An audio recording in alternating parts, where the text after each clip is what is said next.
Welcome to the English with Kirsty podcast from www.englishwithkirsty.com. Here I'll be sharing with you tips, information and other learning resources so that you can improve your business English.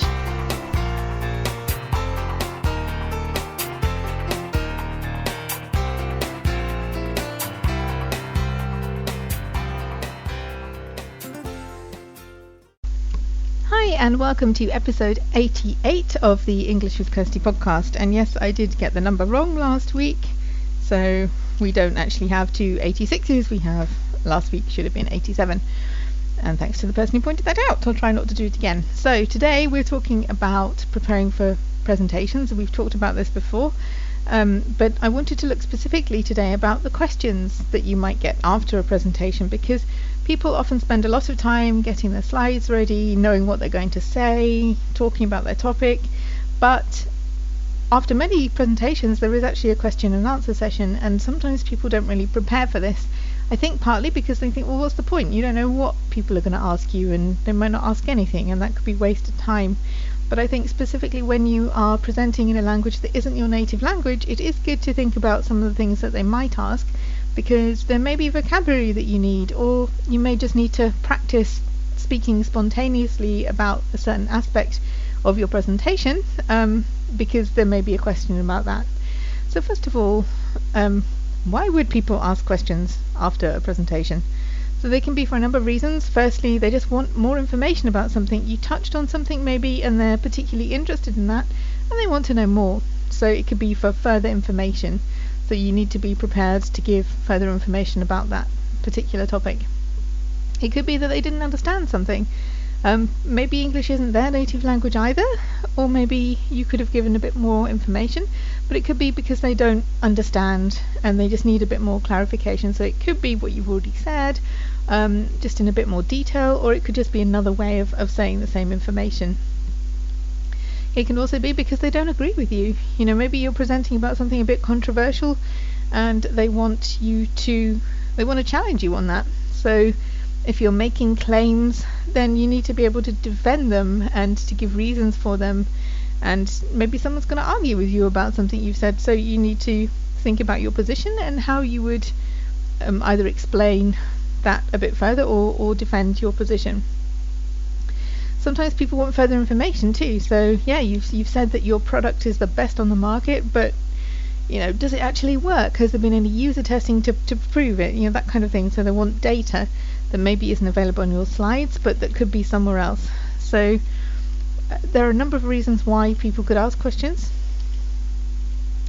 And you can never know what they're going to ask, and maybe they're not going to ask anything. So this is a whole wasted exercise, but I don't think it's a wasted exercise because it gives you practice in talking about the subject of your presentation, and the more confident you can feel about that, the more relaxed you'll be on the day, and the easier it will be to actually give the presentation. And of course this is completely irrelevant if you don't offer question and answer sessions, but many people do, so I just wanted to look at some things to consider when preparing for that and when thinking about that.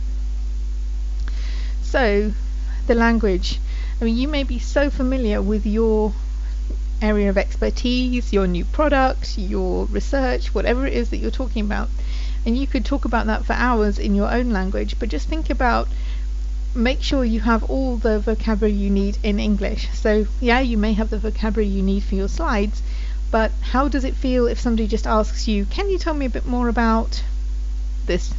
And you don't have your notes to look at. Can you do it without reading a script or without looking at the relevant slide? Because I'm sure you can do it in your native language, but doing it in English is something a bit different. And if you can feel confident about doing that, speaking freely, spontaneously about this subject matter, then it will be easier for you when it comes to maybe somebody asking for some more details in a question. Also, other people may not have English as a native language either, so it may just be that they didn't understand. You may have given all the correct information, but maybe somebody just didn't understand, so you might just need to go over something again. Or maybe you won't understand, so if it's a big room, you may need to ask people to repeat what they said, and don't always think that's a language issue. I mean, that's sometimes just an acoustics issue. If you didn't hear, if there were no microphones for the people asking questions, not so much of an issue in a smaller setting, but you know, you may need to ask people to repeat themselves or to explain something again, and don't feel bad about that, because it could just be that you didn't hear, and that could have easily happened in your native language too. So, also, number 2, only answer the question. Sometimes people can go on a huge long explanation and talk about other things and relevant things, but people ask a question, maybe they do want to find out a bit more, but try only to answer the question that you've been asked, because if you don't, then there won't be time for anyone else to ask. And if you go on to other information, maybe they don't care about that. They asked about one thing, so try to be specific in answering the question. And also make sure you know what the question is, because if you answer a question that they haven't asked, they're going to ask again, or feel that you maybe have something to hide or don't want to tell them the answer. So be specific about what the question is, so that you can give a specific answer that's relevant to that question. Number 3, are there any contentious issues? So maybe you're, presenting something to a group of colleagues, and it's about change, and people don't like change, and maybe they don't want to do what you're suggesting or what the company is going to do. Maybe there's some resistance. So be prepared that the people in the audience may not be on board at this moment. They may not like what you're suggesting or telling them about, and they may have some questions that maybe criticize or point out the problems with the course of action that you're talking about. So you're not always going to have everybody on board. If it's something new and exciting, then people will probably want to know more about that because they've chosen to be there. But if it's something that's a bit more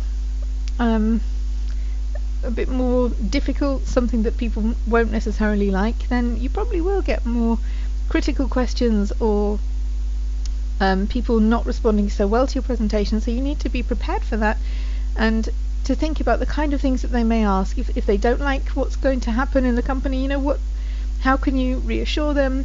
How can you explain in a positive way what the impact on them will be, that kind of thing. Number 4, could people want extra facts and figures? So you may not want to put all the information on the slides. You may not have room. People may have a very specific interest in something, but have you got any additional data that they may require to hand? So it doesn't mean you have to put it in your presentation, but if somebody asks you about, the figures for last quarter or something that you think is likely to come up, it may not be on the slide, but do you have them? Obviously you can't prepare for everything that people might ask for, and I think it's perfectly okay to say, well, I don't have that information at the moment, but I will get back to you. But if you can anticipate what they want to know, then it's always good if you have that information to hand.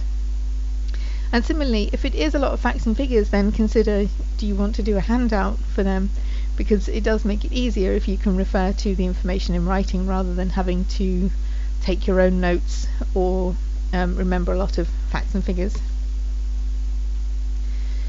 Number 5, you don't have to answer every question. If somebody asks a completely ridiculous or unrelated or personal or intrusive or unhelpful question, you're not obliged to answer all of them. It could be something that you say, well, that's really quite specific and it's not relevant to the rest of the people here, so we can talk about that after the presentation. That's perfectly fine, because you don't want to waste everyone else's time where you're talking about something that they don't care about. Similarly, if somebody keeps asking and nobody else gets a chance, that's not fair to the other people in the room. So even if somebody has like 7 questions, it's fine to stop them after 1 or 2, because that's not fair to everyone else who's there. So you don't have to let one person monopolize your question and answer session. Number 6, think about your audience. So maybe this isn't so relevant if it's just one presentation you're doing, but if it's something that you're presenting to different people, or if it's like a generic presentation that you give about maybe a product or service or how to do something, think about who's in your audience, because that will have an impact on what kind of questions they will ask. If you know more about your audience, you maybe do have a generic presentation, but you can adapt it to suit them or to focus on a specific area that will be of interest to them. And then you can think about what kind of questions they might ask. If they're all specific people doing a specific kind of job or have a specific interest, then that may mean that the questions are a lot different from the questions that a different group of people would ask. So try to think about the audience too and what kind of questions they would be asking. Number 7, if you don't know the answer, you're not going to know the answer to everything. You're not a machine.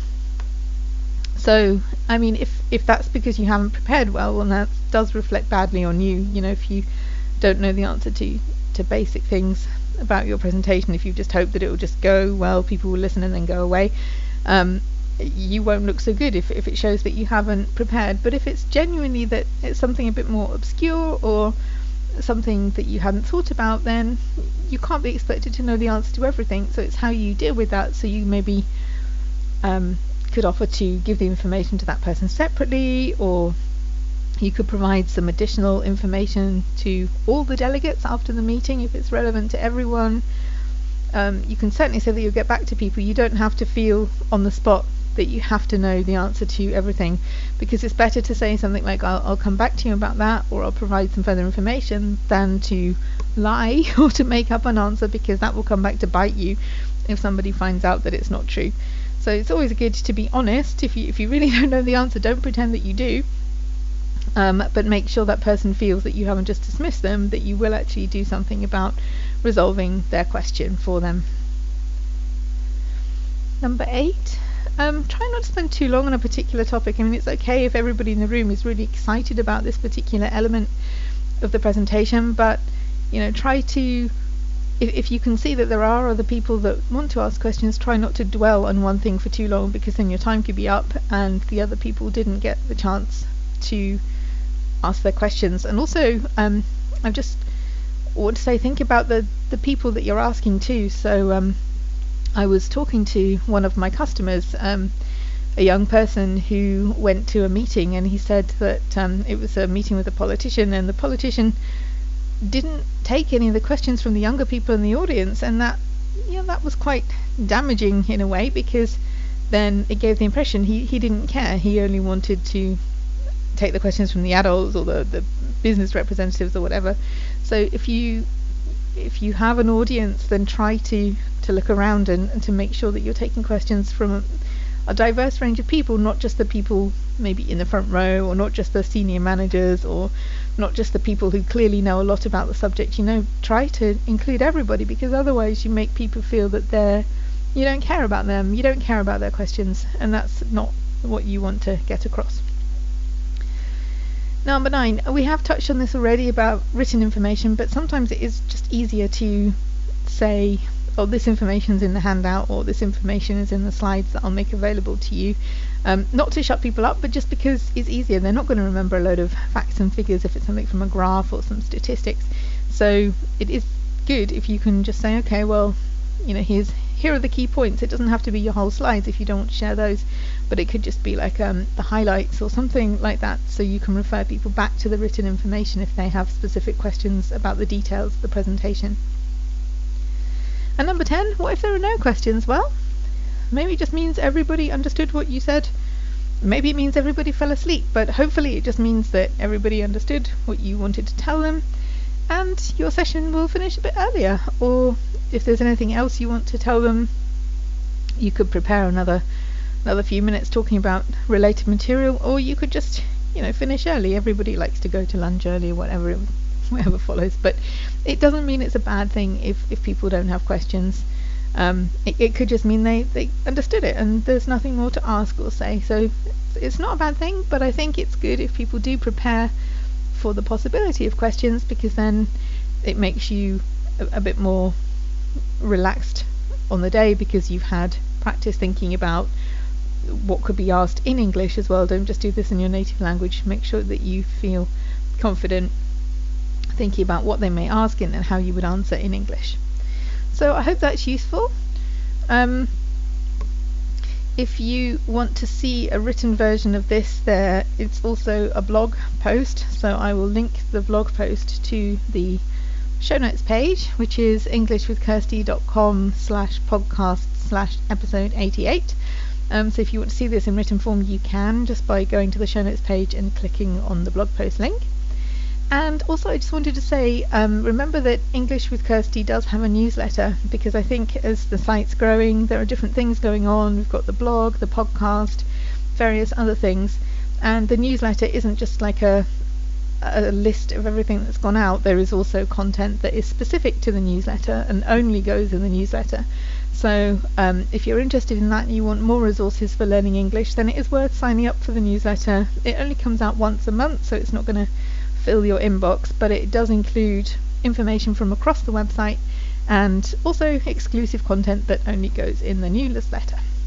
And that could be anything from a short presentation to an exercise, or I haven't decided on what I'm going to do for all of them for the rest of the year, but I have decided to have some exclusive content in there that's just for the newsletter readers. And it also means that you're the first person to find out what's going on at English with Kirsty. If there's some kind of promotion or special deal or special activity, then you find out first if you are signed up to the newsletter. So the way to do that is to go to the show notes page, which is englishwithkirsty.com/podcast/episode 88, and you can sign up from there. There's a sign up form on that page. So I hope that was helpful. Have a good week, everybody. There won't be an episode next week because I'm on holiday, but then I'll be back again after my holiday. So have a great week and have fun learning English.